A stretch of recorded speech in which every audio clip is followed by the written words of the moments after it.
အလုံးမဲမင်္ဂလာပါလွယ်ကူလေးလာအိတ်ဆဲသင်ခန်းစာ part 8ကနေကြိုဆိုပါရစေအဲ့တော့ဒီနေ့မှာတော့ဘာအကြောင်းလေးပြောကြမလဲဆိုလို့ရှိရင် nested if ဆိုတဲ့အကြောင်းလေးပြောပါမယ်အဲ့တော့ nested if ဆိုတာဘယ်လိုဟာမျိုးလဲဆိုတာလွယ်ကူအောင်လို့ရှင်းပြရမယ်ဆိုလို့ရှိရင်အဲ့တော့အရှိက tutorial မှာဘာအကြောင်းပြောခဲ့လဲဆိုရင် if အကြောင်းပြောခဲ့တယ်ပေါ့နော်အဲ့တော့ if ဆိုတာ condition တစ်ခုပေါ်မှာမူတည်ပြီးတော့စစ်ပြီးတော့ခါကြတော့ result ထုတ်တာပေါ့နော်အဲ့တော့ nested if ဆိုတဲ့သဘောတရားကအဲ့ဒီ condition တွေကတစ်ဆင့်ပြီးတစ်ဆင့်ထပ်ပြီးတော့စစ်ချင်တယ်ပေါ့နော်အဲ့တော့ထပ်ပြီးတော့စစ်ချင်တယ်ဆိုလို့ရှိရင်အတွင်းထဲမှာဝင်ပြီးတော့ nested အနေနဲ့စစ်လို့ရတဲ့ဟာမျိုးကို nested if လို့ခေါ်ပါတယ်အဲ့တော့လွယ်ကူအောင်ရှင်းပြရမယ်ဆိုလို့ရှိရင်ဒီမှာဆိုရင် if ရိုးရိုး if ရဲ့ဟို formula လေးအကြောင်းပြန်ပြောရမယ်ဆိုရင် if ဆိုတာကကြတော့ဒီမှာစစ်မယ်ဆိုရင်သူရဲ့ exact formula အနေနဲ့သူ့မှာ parameter အဓိက parameter 3ခုရှိပါတယ်အဲ့တော့အရှိဆုံး parameter တစ်ခုကတော့ condition လာပါမယ်ဥပမာသူကကြီးသလားသူကငယ်သလားအစရှိသဖြင့်ပေါ့နော်ကိုစစ်မဲ့ set ကွက်လေးပေါ်မူတည်ပြီးတော့အဲ့ဒီ condition စစ်လို့ရပါတယ်ပြီးရင်အလယ်က parameter ကတော့မှန်ရင်လုံးမဲ့တန်ဖိုးနောက်ဆုံး parameter ကမှားရင်လုံးမဲ့တန်ဖိုးဆိုပြီးတော့သိခဲ့ကြရတယ်ပေါ့နော်အဲ့တော့ nested if အနေနဲ့ဆိုလို့ရှိရင်အဲ့ဒီ condition တစ်ခုကမှန်ခဲ့တယ်ဆိုရင်ရိုးရိုး if တုံးကတော့တန်းပြီးတော့အဖြေထုတ်လိုက်တယ်ပေါ့နော်ဥပမာကိုတွေကအမှတ်ဆိုကြပါစို့အဲ့ဒီအမှတ်ကလေးက80ကျော်ရင်တော့ grade A ပေးပါမယ်ဆိုတဲ့ဟာမျိုးပေါ့နော်ဒါဆိုရင်သူ့ရဲ့ condition ကတစ်ခုတည်းအဲ့တော့နောက်တစ်ခုကျတော့ condition ကတစ်ခုတည်းမဟုတ်တော့ဘူးနဲ့အဲ့ဒီအမှတ်ကလေးက80ကျော်ရင်တော့ A ဖြစ်ပါတယ်80မကျော်ဘဲနဲ့80ဆိုရင်တော့ B ဖြစ်ပါတယ်60ဆိုရင်တော့ C ဖြစ်ပါတယ်ဆိုပြီးတော့ condition တွေကအထက်လာပြီးတော့ဖြစ်နေတဲ့အခြေအနေမျိုးမှာဆိုလို့ရှိရင် nested if ကိုသုံးရပါတယ် nested if ကိုသုံးမယ်ဆိုလို့ရှိရင်တော့ဒီ exact formula လေးအနေနဲ့ if အရှိမ condition ရှိမယ်ပြီးရင် nested if ကဘယ်နေရာမှာထည့်လို့ရလဲဆိုရင်မှန်ရင်ထပ်စစ်လို့ရတာမျိုးရှိတယ်မှားရင်ထပ်စစ်လို့ရတာမျိုးရှိတယ်ပေါ့နော်အဲ့ဒါကကြတော့ဘယ်အပေါ်မှာမူတည်လဲဆိုရင်ကိုယ့်ရဲ့ဒီ data ရဲ့စစ်မဲ့အခြေအနေပေါ်မူတည်တယ်ကိုကဥပမာမှန်ရင်ထပ်စစ်ချင်တာလားသို့မဟုတ်မှားရင်ထပ်စစ်ချင်တာလားဆိုတဲ့ဟာကတော့ကိုယ့် data ပေါ်မူတည်ပြီးတော့ကိုယ့်ရဲ့ calculation ပေါ်မှာပဲမူတည်ပါတယ်အဲ့တော့ဒီမှာဆိုလို့ရှိရင် sample data set ကလေးကိုလေ့လာကြည့်လိုက်ရအောင် sample data လေးတွေမှာဆိုလို့ရှိရင်ဘာ data လေးပါလဲဆိုရင် employee name ပါတယ် ID ပါတယ် department ပါတယ် performance score ပါတယ် base salary ပါတယ်အဲ့တော့သဘောတရားဒီမှာဒီအပြင် real life data တွေအနေနဲ့မြင်လို့ရအောင်လို့ဒီ KPI တွက်တဲ့ဟာလေးကိုဒီ data set ကလေးကို sample ရှာပေးထားတယ်ပေါ့နော်အဲ့တော့ KPI ကဘယ်လိုတွက်ကြမလဲအဲ့တော့ KPI ဆိုလို့ရှိရင်ကြားဖို့ကြမှာပါပေါ့နော်ဥပမာကိုယ့်ရဲ့ performance ပေါ်မူတည်ပြီးတော့အဲ့ဒီ performance ကတော့ဘယ်လောက်ဆိုလို့ရှိရင်ဘယ်နှမှတ်ရလို့ရှိရင်တော့ဘာသတ်မှတ်တယ်ဘယ်နှမှတ်ဆိုရင်တော့ဘာသူ့ရဲ့အခြေအနေကအဲ့ဒီအမှတ်တွေပေါ်မူတည်ပြီးတော့ကိုတွေရဲ့ဒီ yearly bonus တို့အဲ့လိုဟာမျိုးပေါ့နော် quarterly bonus တို့အစရှိတဲ့ပြင်အဲ့လိုဟာမျိုးပေးတဲ့အချိန်မှာဆိုလို့ရှိရင်သူကဘာသုံးလဲဆိုရင်အဲ့ဒီ KPI တွက်တာတွေသုံးတယ်ပေါ့နော်အဲ့တော့ဒီမှာဆိုရင် KPI လေးစမ်းတွက်ကြည့်ရအောင်အဲ့တော့ဒီမှာအဓိကသုံးရမယ့် data အနေနဲ့ဒီ department ကလူတွေကတော့ဒီ employee တွေပေါ့နော်ဒီ department ကလူတွေကတော့ဒီလောက် performance ရပါတယ်အဲ့လောက် performanceဆိုလို့ရှိရင်တော့သူ့ရဲ့ KPI score ကဘယ်လောက်ရမလဲအဲ့ဒီ KPI score ဒီလောက်ဆိုလို့ရှိရင်တော့သူ့ရဲ့ bonus ကဒီ basic salary ပေါ်မှာမူတည်ပြီးတော့သူ bonus ဘယ်လောက်ထွက်မှာလဲဆိုတော့ scenario လေးတွေကိုလေ့လာကြည့်လိုက်ရအောင်အဲ့တော့ data လေးကိုနားလည်သွားပြီဆိုလို့ရှိရင် KPI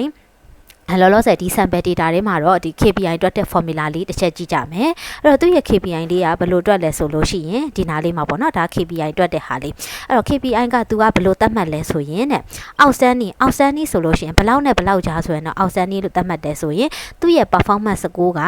90နဲ့100ကြားဆိုလို့ရှိရင်တော့သူ့ရဲ့ status ကဒီ performance status က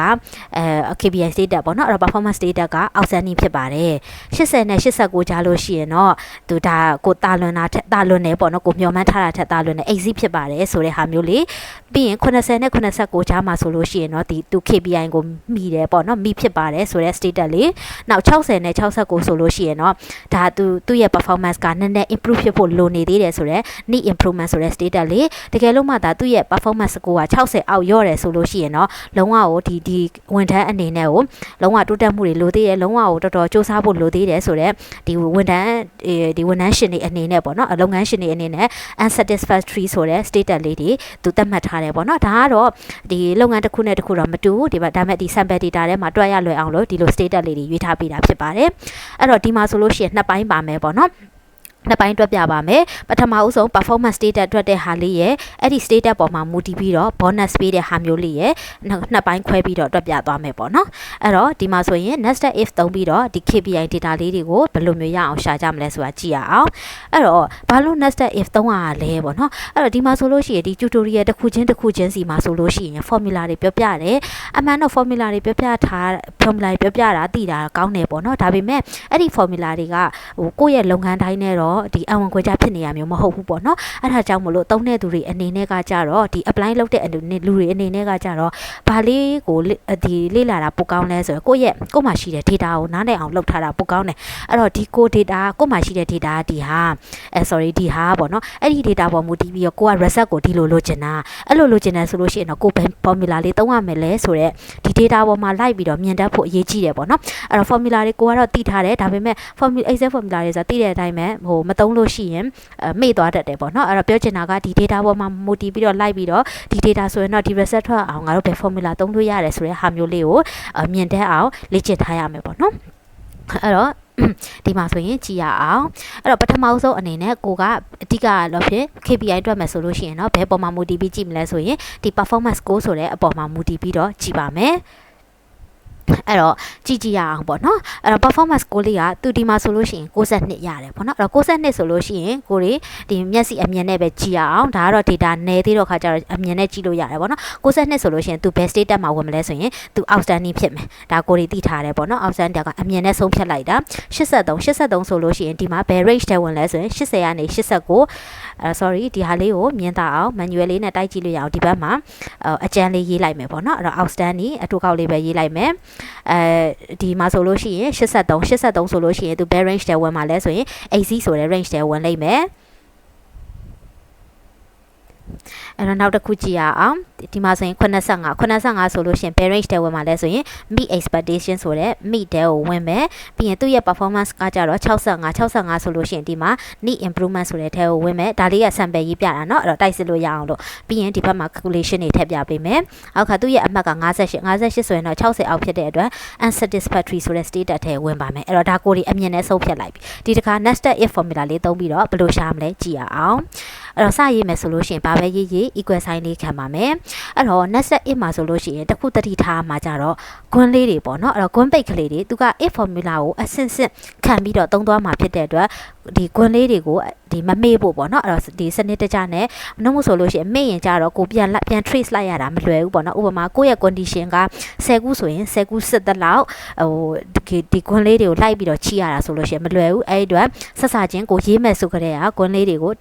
တတိထားပြီးတော့ရေးပေးပေါ့နော်အဲ့ဒါဆိုလို့ရှိရင်ကိုသုံးရတာပို့ပြီးတော့လွယ်ကူပါတယ်အဲ့တော့ if condition အတိုင်းမှာပဲအရင်ကတည်းက if ကိုယဉ်ပြီးသားဆိုလို့ရှိရင်တော့ဒါမစိမ့်တော့ဘူးပေါ့နော်အဲ့တော့ဘယ်အပေါ်မှာမူတည်ပြီးကြည့်မှာလဲဆိုလို့ရှိရင်ဒီဘက်က performance score ဖြစ်တဲ့ D2 cell လေးကိုကြည့်မှာဖြစ်တဲ့အတွက် cell ကွက်လေး D2 ကိုထောက်လိုက်မယ်ပြီးရင်ကိုစစ်မဲ့ condition က outstanding ဆိုတာ90နဲ့100ကြားဖြစ်တယ်90နဲ့100ကြားဖြစ်တဲ့အတွက်90အမှတ်ကိုယူမှာလားယူမယ်ဆိုလို့ရှိရင်တော့ greater than equal ကိုသုံးပါမယူဆိုလို့ရှိရင်တော့ဒီ equal sign လေးခြံထားခဲ့လို့ရတယ်ပေါ့နော်လောလောဆယ်90ကနေ100 90ဆိုရင်လည်း outstanding လို့သတ်မှတ်မှာဖြစ်တဲ့အတွက် equal sign လေးထည့်လိုက်ပါမယ် greater than equal စစ်မဲ့ condition လေးက90နဲ့90ထက်ကြီးတဲ့ဟာတွေဆိုရင်ဖြစ်ခဲ့တယ်ဆိုရင်ဘာလို့သတ်မှတ်မလဲဆိုရင် outstanding လို့သတ်မှတ်ပါမယ်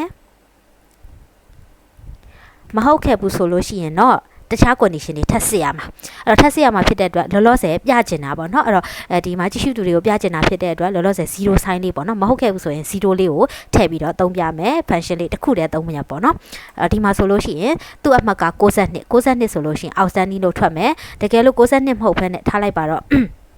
30ဆိုလို့ရှိရင်တော့သူဘာထွက်ရမလဲဆိုရင်0ထွက်လိမ့်မယ်โอเคရမယ်เนาะဒါဆိုလို့ရှိရင်62လေးပြန်ထားကြည့်ရအောင်ပြန်ထားမယ်ဆိုလို့ရှိရင်ဘာထွက်သွားပြီလဲဆိုရင် outstanding လေးထွက်သွားပြီပေါ့เนาะအဲ့တော့ဒါကဘာပဲရှိသေးလဲဆိုရင်